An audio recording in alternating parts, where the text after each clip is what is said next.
Welcome to Mededia. This is Tariq. We're going to do another mock interview of one of Mededia mentees. We have Dr. Saeed here.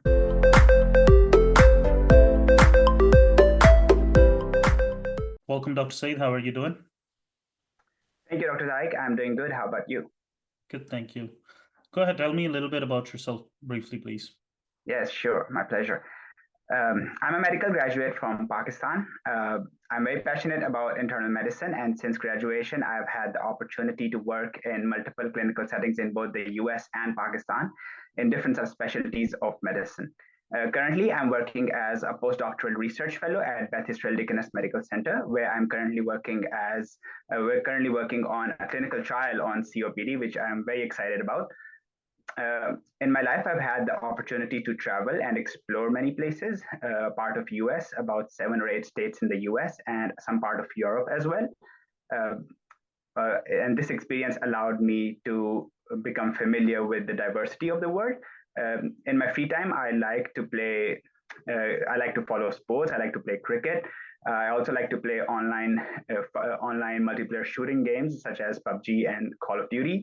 I also like to go outdoors for hiking and kayaking. And in my free time, I also like to play some puzzles and logic based games such as Sudoku and Wordle. So that's me.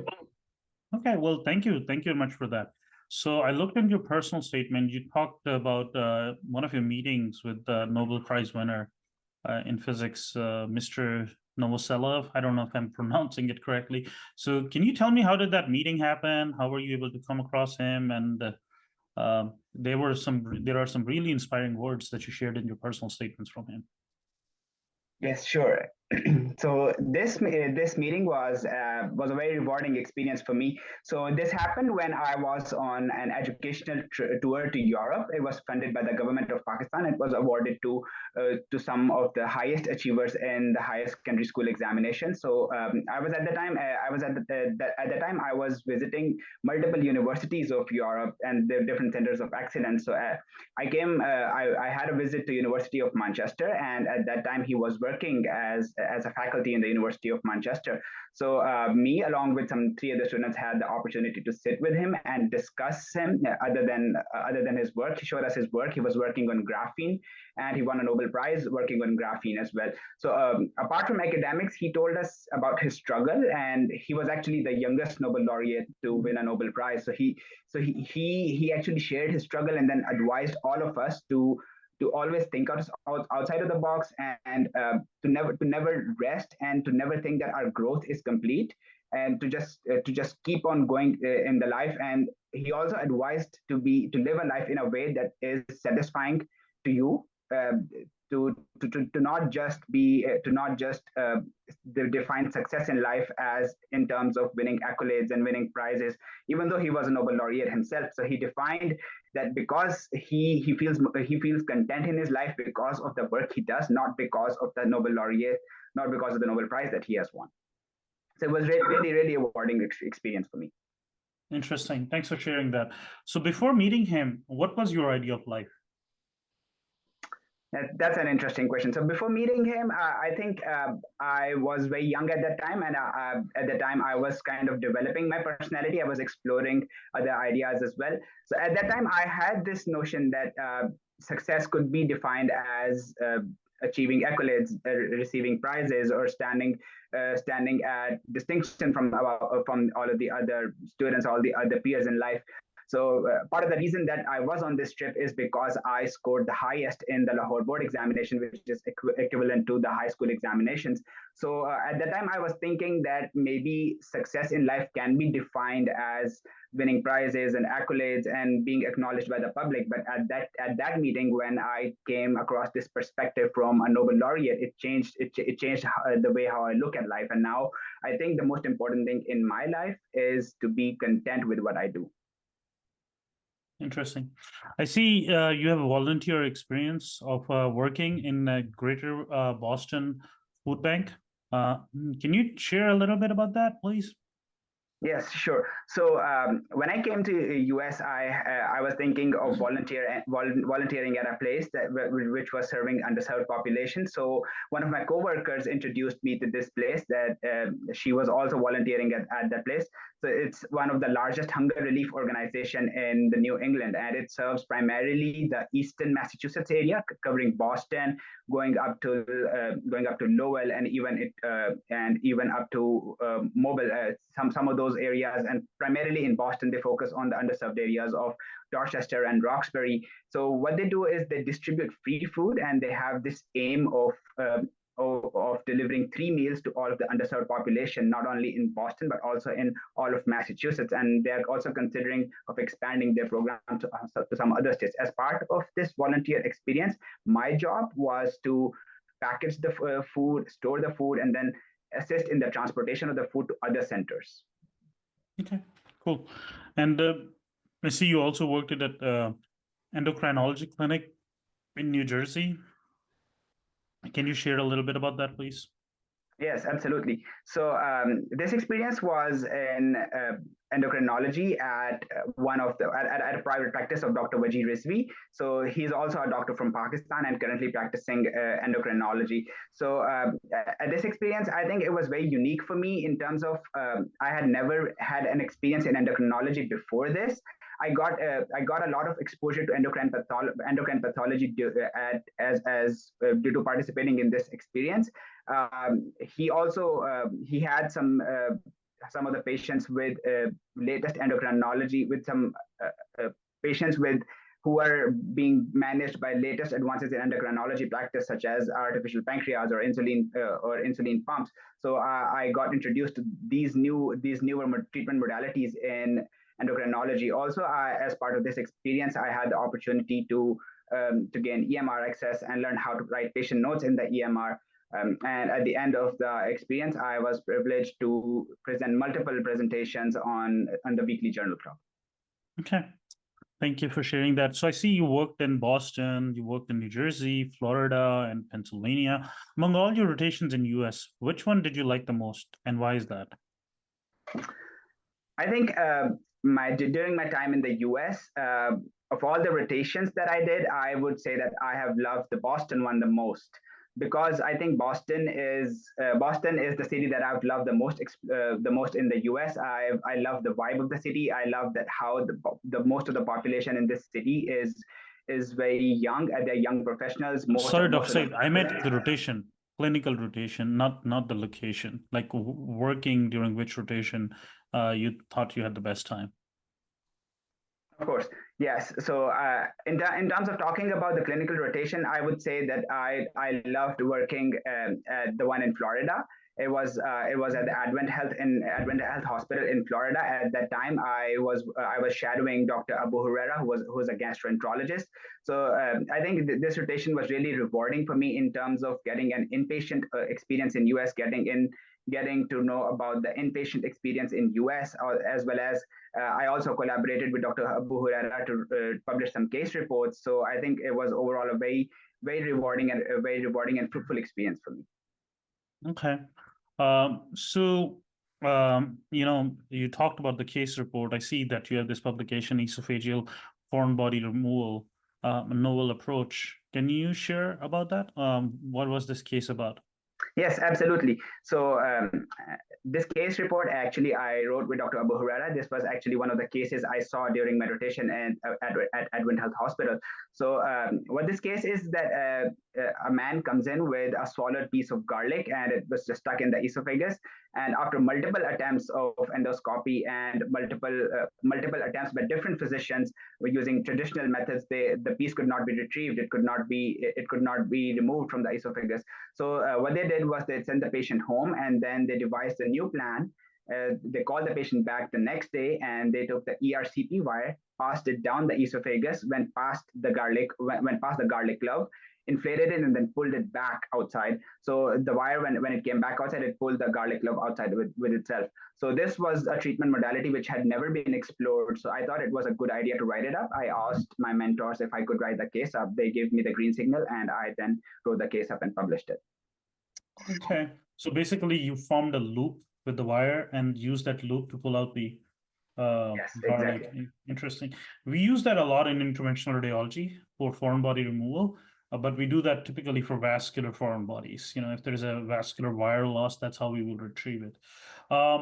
So I see you also did some work on developing some, you did some presentations and some work on GI bleeding. So what was your algorithm for lower GI bleeding? Yes, absolutely. So uh, I had delivered a presentation on an approach to GI bleeding while I was working as a clinical observer with Dr. Abu Huraira at Advent Health Hospital. So for the algorithm for the lower GI bleeding, it also depends on what the actual cause of the what I think the algorithm depends on what the cause is, and to find the cause, it's the first of the things that we need to do is we need to see if the patient is vitally stable. So if the patient is vitally stable, we can proceed ahead with further algorithm with further diagnostics. But if the patient is not stable, we have to stabilize first by giving fluids and other. And secondly, the most important diagnostic modality used for lower GI bleeding is colonoscopy.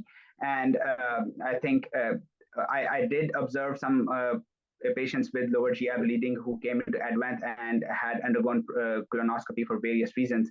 So, but there are other treatment modalities available for treating patients with lower GI bleeding, such as an anoscopy, in order to find something like hemorrhoids, which may not be as severe as some of the other diseases. So it just really depends on some of the other risk factors that the patient has and the age of the patient, and to know just find out the cause of the GI bleeding. We may have to start with simple anoscopy, and then we can proceed up to colonoscopy. Okay. And so anytime you have a stable patient with lower GI bleed, you would do a colonoscopy? I think no. If we have a stable patient with lower GI bleeding, it depends on ruling the causes. I think the most common cause of a lower GI bleeding, it could be hemorrhoids. So they can be identified and easily managed on the basis of an anoscopy or a sigmoidoscopy. So I think jumping directly to colonoscopy would not be such a good idea without exploring other treatment modalities first. Okay, interesting. What do you think are your three biggest strengths? Yes, I think one of my biggest strength is the ability to take feedback and then improve on myself. And I think I've demonstrated this throughout my life. I clearly remember the time during my final day clerkship when I was not that good at my clinical skills. I was not good in history taking a physical examination. My mentors gave me the feedback on how to improve myself. I practiced a lot, and at the end of the rotation, I graduated with honors in internal medicine. So I think I can take feedback and improve myself. Secondly, I would say that I am a great team player. As of now, I've come in Boston and I've gelled in really well with the team at the Institute of Lung Health, where I'm working as a postdoctoral research fellow on a clinical trial. I really get along with all of my co-workers, and we have developed a really friendly atmosphere there. And thirdly, I would say that I am very professional and I take responsibility in my actions. I try to shoulder all of the responsibilities that are placed on me, and I trust my colleagues, and I expect them to do the same for me. Okay. What are your three biggest weaknesses? Absolutely. So I think one of my biggest weakness is that sometimes I can be a little invested in myself, in my work, so that I tend to ignore myself, my physical well-being, and sometimes my mental well-being as well. So, but I think recently I've started taking some steps to improve this. I've also I've started taking out time for myself. Just this last week, I went to the Boston Lights Festival and enjoyed with some of my friends. Secondly, I think my biggest weakness would be sometimes I can be emotionally attached with my patients. I think as a doctor, it's important to learn the difference between empathy and sympathy. I think at the initial phase of my career as a doctor, during my med school, during the clinical years, I had a difficult time differentiating between empathy and sympathy. But over the years, I've grown to be much more empathetic rather than sympathetic for the patients. I think this is the way in which we can be objective for our patients. What is one thing that annoys you? Well, my younger brother does a great job out of it. So, but I think a pet peeve that I would have is the sound of chalk on a whiteboard. Yeah, that annoys me a lot. Okay. So we have a lot of applicants, and we're interviewing like 300 out of them. So what sets you apart for the rest from the rest of the applicants? Yes, of course. You would have a lot of great applicants who are more than capable of shining themselves in any residency program. But I think what sets me apart is my ability, all of the strengths that I mentioned. I think all of these strengths can allow me to bring a set of diverse experiences to your program. I have, as I said, that I have the experience of working in clinical settings in both US and in Pakistan, and I've also have the experience of working in research. So I think overall it makes me a very well-rounded applicant for your program, and I think I can bring a diverse set of experiences to your program. Okay. So I'm sure, let's say you have a lot of you have applied to multiple programs, and there are a lot of good programs out there. Why our program? Why do you choose our program for training? That's a great question. So I think that your program, it aligns with what I want achieved in my life. So I think the most important thing for me is to not only excel as a physician, but also as a researcher as well. So I think that the research culture at your program and with the clinical training that you're providing, it's very important for me, and I think it aligns with my personal goals. So I think that this quality of your program, it makes it your program one of the best for me. Okay. What's your biggest regret? That's a good question. If I could have a moment to think about it. Sure. So I think I would not call it a regret because I've already taken some steps to nullify it. I think that looking back on my life a couple of years ago, I did not used to be this.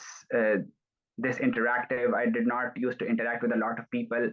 I used to just be myself, to be just with myself, and do not go out a lot. And I think but recently I've started taking steps to improve on this. I think my tour to Europe, when I explored and met a lot of people, helped me improve on this quite a lot. So I think that the regret that I have is that maybe I should have done this earlier in my life rather than later. Yeah, so this is one thing that I regret, but I think it's always better to do it rather than never done it. Okay. Where do you see yourself in future, let's say 10 years? Yeah, so 10 years is a lot of time. So we cannot say with certainty that what will happen in 10 years. But if everything goes well, I see myself as a practicing physician in US. I'll certainly be practicing internal medicine in the US. I do want to pursue a subspecialty fellowship. I have yet not decided on what subspecialty that I want to pursue in. I think I would like to get a taste of all the different subspecialties during my residency and then decide on what subspecialty I want to pursue. And secondly, I would also like to start a mentorship program to help students in my country and some other countries to guide them on this journey to getting a residency in the US, and also mentor them for some research as well. Interesting. Interesting. So let's say if you could go back in time and you're able to go back in time and you're meeting Subhan 10 years before today, what is the piece of advice you will give yourself? That's an interesting question. So if I could have a moment to think about it. Sure.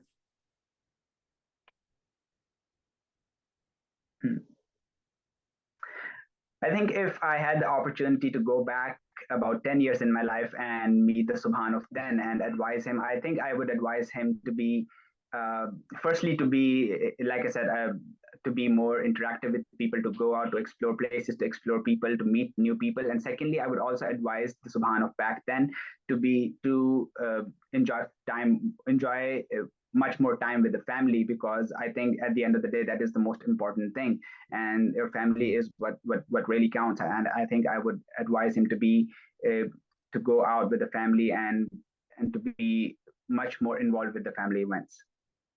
Interesting. And then you also said that you definitely will pursue a fellowship.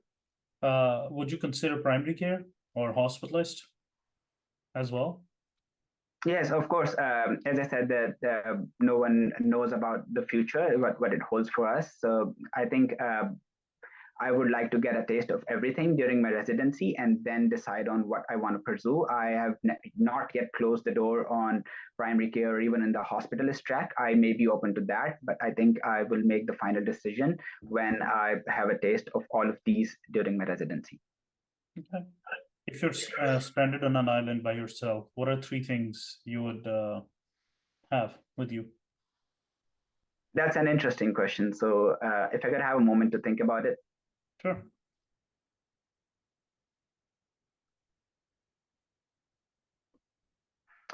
Yes, so I think one of the most important things these days is, which we cannot live without, is our cell phone. So I think a cell phone is a must to have, even if you're stranded on an island.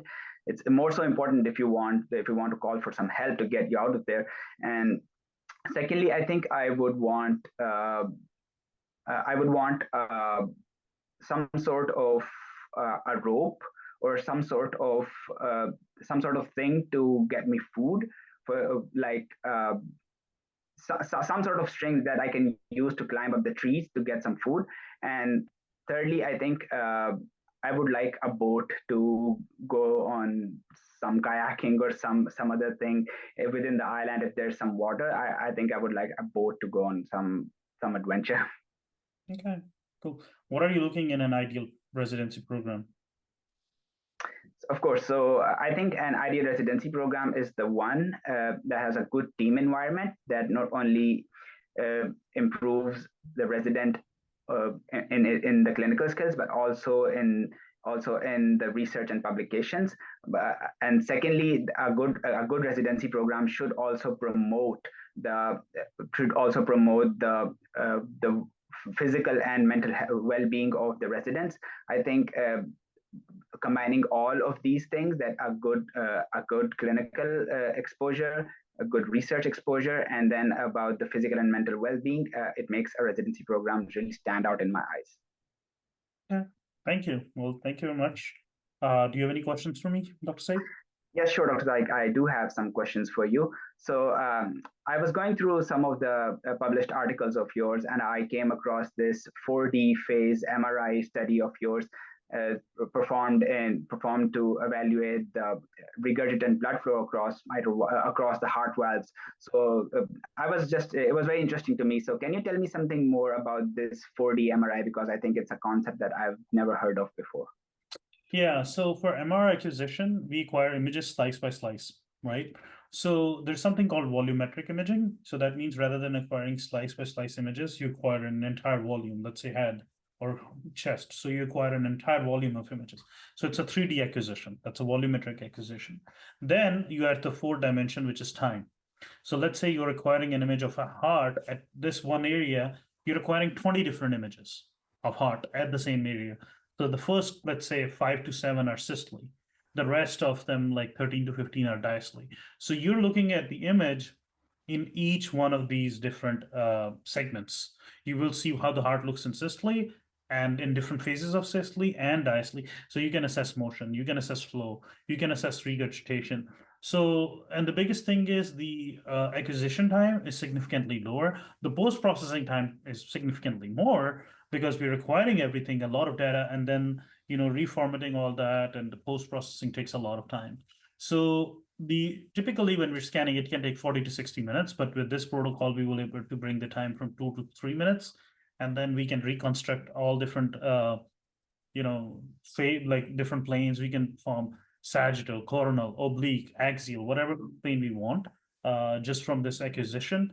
And we can also measure flow. We can do all different kind of things. So the post processing takes longer time, but the data is there, and you can basically do whatever you want with it.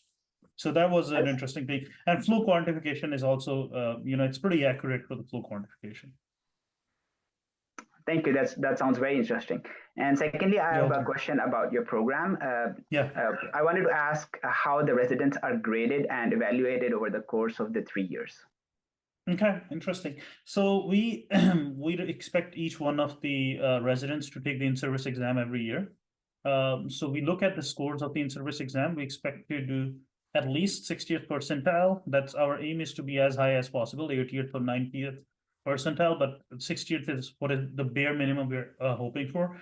And we look at like all the residents, right? If we have, let's say, 40 residents, we'll look at performance of each one of them. If there is an outlier, we'll see why do we have an outlier. So typically our program has done pretty good in the in-service exam. That's the evaluation of the program based on how well we are training you as residents. Now, the evaluation of the applicants or the residents, what we do is we do a 360-degree feedback. So we take feedback from nurses, from techs, from assistants, from all the people who you work with, and they evaluate you, and you're evaluating them as well. So you will get every 6 months, you will get these lots of forms to fill of every supervisor, every attending, every senior resident, chief resident, intern you've worked with, nurse, everyone. So to give your perception of their work ethic, how they were with you. And at the same time, people are evaluating you as well. Now, all this feedback is blinded. So then 6 months later, you get your mean scores and you see how people evaluated you, what are their comments for you. And same way, people will be able to see your comments, but this is all double blinded. So, that's how we evaluate. And this really helps, using this 360-degree evaluation along with the in-service exam, it really helps us train our residents better. Once that has done, since you trained well and you scored higher in your in-service exams, our both pass rates are very high because of that. So these are the things, that's how we evaluate our trainees. Sounds very interesting. Thank you, Dr. Saeed. Those are all the questions that I had for you. Okay, well, you're welcome, and good luck for the match. Thank you so much. Feedback time. All right, Subhan, what do you think? How did you do? I think this was not the best that I've done, and this was definitely not the best that I can do. Okay, why was that sigh of relief at the end? I don't know. Like, I'm not satisfied with it. Okay, no worries. Were you nervous? Not particularly. I think in some questions I did become, because I was not able to think. I was not able to That's fine. articulate. I was not That's able to fine. articulate as well, because I think I had much more to say. I was not able to put it in words. That's totally fine. So what matters is, I'll be honest with you. Your questions that you had prepared the answers for were weaker than the questions you didn't prepare the answer. The reason was, again, you were speaking too fast, going a little too fast, not taking a lot of pauses, not taking breathers, and taking your time, in between sentences. Like your sentence is finished, and all of a sudden you jump to the next sentence. Nothing wrong with it, but we're trying to improve something which is already pretty good. Overall, I think it was a very, very good performance, star performance. But take your time talking, take frequent pauses, take a breather. That's so slow down a little bit in your delivery. The rest was good. Two things that were consistently weak throughout the interview was smile and eye contact. I don't know what happened, but I thought you had better eye contact in the practice sessions and Yes. smile a little bit more. Is it the setup, the newer setup? Yes, it's because of the new setup. I'm just not used to it yet. I'll try some more interviews with this setup so that I can Sure. get used to the eye contact thing. Yeah, improve the eye contact, and then I think you smiled pretty much at the end when the interview was over, and I said feedback time. But before that, you were very serious. Again, nothing wrong with it, but we're just trying to improve something that is already pretty good. Okay. Your questions, the answers to the questions were very good. The content was good. Going back to the delivery, the questions you have prepared the answers for, they were like it showed that you have prepared the answers, and you were just kept on talking a little fast. But the questions you didn't prepare the answers for, forget about the content. I don't care about the content. The content was very good, but I don't care about the content. The delivery was very good. I'm sure you will watch the recording of all this and you can go back and listen to yourself and see how you're talking slowly, more naturally, taking pauses to all the questions you didn't prepare for. All right. Yeah. Any other questions, Subhan? No, thank you so much, Dr. Tariq. You're welcome. I hope you all learned something from this mock interview. If you did, please like the video, share it with others, and subscribe to the channel. Like we always say, never give up, never lose hope. Bye.